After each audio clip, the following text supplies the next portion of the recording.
come in Vienna to put a long overdue end to an unnecessary crisis. At this 11th hour, despite some differences that remain, we have never been closer to a lasting outcome. But there is no guarantee. Getting to yes requires the courage to compromise, the self-confidence to be flexible, the maturity to be reasonable, the wisdom to set aside illusions, and the audacity to break old habits.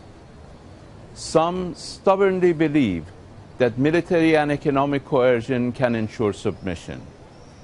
They still insist on spending other people's money or sacrificing other people's children for their own delusional designs.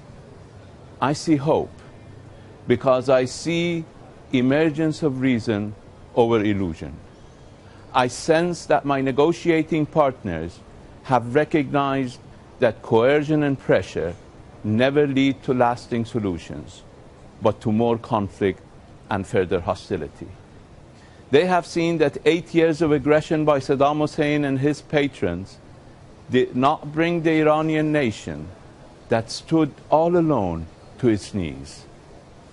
And now they realize that the most indiscriminate and unjust economic sanctions against my country have achieved absolutely none of their declared objectives, but instead have harmed innocents and antagonized a peaceful and forgiving nation.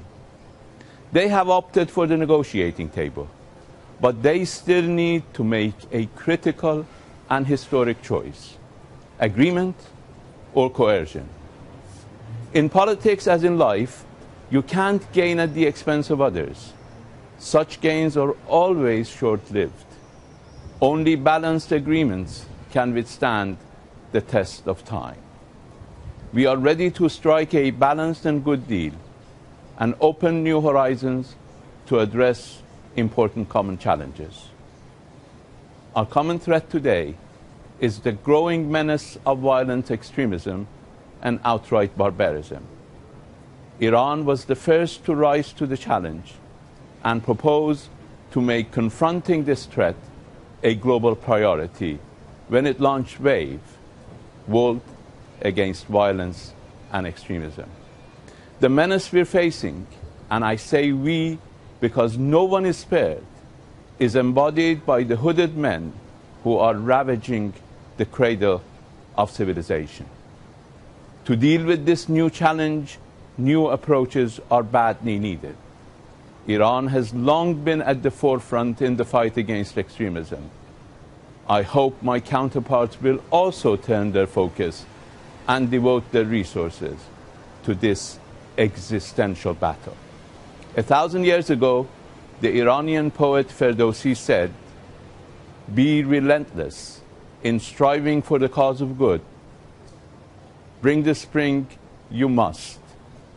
Banish the winter, you should." My name is Zarif, and this has always been Iran's message.